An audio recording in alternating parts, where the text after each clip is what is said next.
ఎప్పుడైనా ఆలోచించారా? ప్రతి సంస్కృతికి ఒక ఆత్మ ఉంటుంది.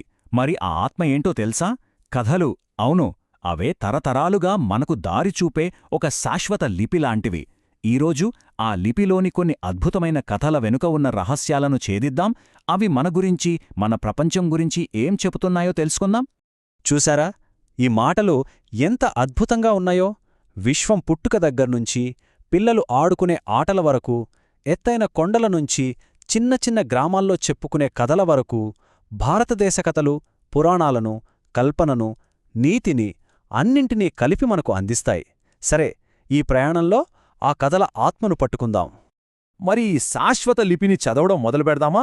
మన ప్రయాణంలో మొదటి మజిలీ విశ్వ ప్రణాళిక. అసలు ఈ విశ్వం ఎలా ఏర్పడింది, దాన్ని నడిపించే నియమాలేంటి, ఆ మహాగాథలతో మొదలుపెడదాం. మనందరికీ తెలిసిన కథే సముద్ర మథనం.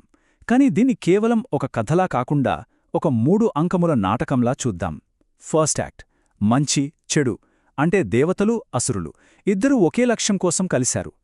తర్వాత ఆ మథనం నుంచి భయంకరమైన హాలాహాలం పుట్టినప్పుడు ప్రపంచాన్ని కాపాడటానికి శివుడి త్యాగం. ఇది సెకండ్ యాక్ట్. ఇక ఫైనల్ యాక్ట్ అమృతం దొరికింది, కాని దాన్ని ఎలా పంచాలి? అప్పుడు కావాలి తెలివి, యుక్తి. అదే విష్ణువు మోహినిగా మారడం. చూసారా, ఈ 3 దశల్లోనే విశ్వం తన బ్యాలెన్స్ని తిరిగి సంపాదించుకుంది. సో ఈ మొత్తం కథ నుంచి మనం నేర్చుకోవాల్సిన పాఠమేంటి? చాలా సింపుల్. పెద్ద పెద్ద లక్ష్యాలు సాధించాలంటే ఐక్యత ఉండాలి, దేవాసురులు కలిసినట్టు. త్యాగముండాలి, శివుడు చేసినట్టు. అన్నింటికన్నా ముఖ్యంగా సరైన సమయంలో సరైన నిర్ణయం తీసుకునే వివేకముండాలి, విష్ణువు చూపించినట్టు. ఈ 3 కలిస్తేనే విజయం.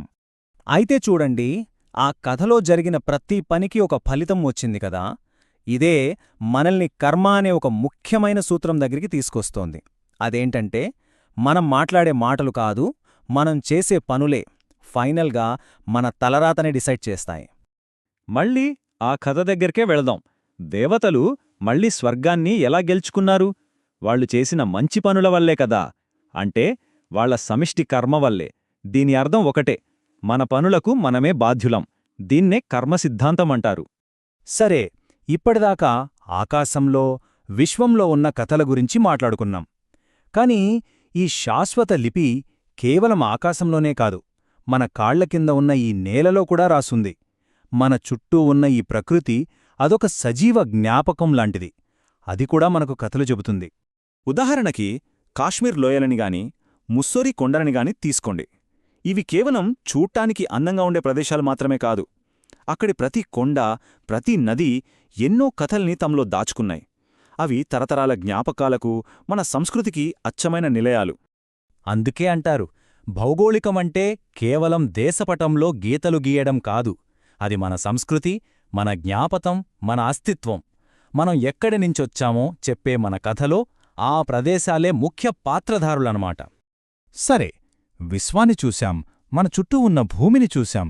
ఇప్పుడు మన ప్రయాణం, మన లోపలికి, మన మనసులోకి, మన రోజువారీ జీవితంలో మనం చెప్పుకునే చిన్న చిన్న కథలు మానవత్వం గురించి, మంచి చెడుల గురించి మనకు ఏం నేర్పిస్తాయో ఇప్పుడు చూద్దాం.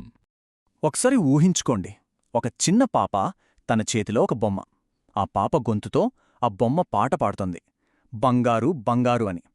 చాలా సింపుల్గా అనిపిస్తుంది కదా. కాని ఈ చిన్న సీన్లోనే మనిషి క్రియేటివిటీకున్న అద్భుతమైన శక్తి దాగి ఉంది.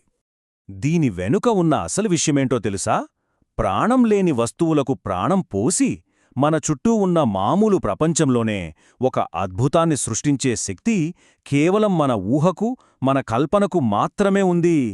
సరే, ఇప్పుడు మరో కథ చూద్దాం. ఈ కథ బయటకు కనిపించేదానికి, లోపల ఉండే నిజానికి మధ్య ఉన్న తేడా గురించి. చూడ్డానికేమో భయంకరమైన పులి ముసుగు, కాని ఆ ముసుగు వెనకాల దాక్కున్నదెవరంటే ఒక చిన్న ఎలుక. సో ఈ కథ మనకు చెప్పే నీతి ఏంటి? చాలా క్లియర్. బలంగా ఉన్నట్టు నటించడం వేరు, నిజంగా బలంగా ఉండటం వేరు. పైకి కనిపించే రూపం ఎప్పటికీ నిజాన్ని పూర్తిగా దాచలేదు. ఇప్పుడు మరో పరిస్థితిని చూద్దాం. ఒక నది ప్రశాంతంగా ఉంది. దాని ఒడ్డున ఒక మనిషి ఒంటలిగా నిలబడి ఉన్నాడు. కాని ఆ నీటిలో ఒక ప్రమాదం పొంచి ఉంది. ఒక మొసలి అతని వైపే వస్తుంది. ఇప్పుడు అతన్ని ఏది కాపాడుతుంది? అసలు నిజమైన రక్షణ అంటే ఏంటి? ఎక్కడ ఉంటుంది? గుడ్డి నమ్మకంలోనా లేక మరెక్కడైనా ఉందా? ఈ పరిస్థితిలో అతనికి ఏది అండగా నిలుస్తుంది? సమాధానం చాలా పవర్ఫుల్.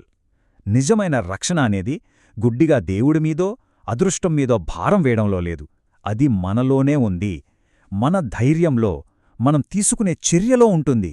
మనల్ని మనం నమ్ముకోవడంలో ఉంటుంది. సరే, ఇప్పటిదాకా మనం విశ్వం గురించి, ప్రకృతి గురించి, మనుషుల గురించి ఇలా రకరకాల కథల దారాలను చూశాం. ఇప్పుడు ఈ దారాలన్నింటినీ కలిపి ఒక అందమైన, సంపూర్ణమైన జ్ఞాన వస్త్రాన్ని ఎలా నేయాలో చూద్దాం.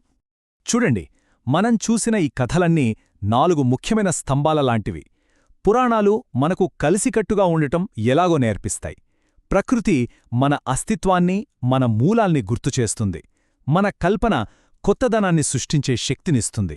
ఇక నీతి కథలు కష్ట సమయాల్లో కావలసిన ధైర్యాన్నిస్తాయి. ఈ 4 కలిస్తేనే జీవితం పరిపూర్ణమవుతుంది. సరే, ఈ ప్రయాణం ముగింపుకొచ్చింది. అయితే వెళ్లే ముందు ఒకే ఒక్క ప్రశ్న. పురాణకాలం నుంచి నేటి డిజిటల్ యుగం వరకు కథలు ఎప్పుడూ ఉన్నాయి.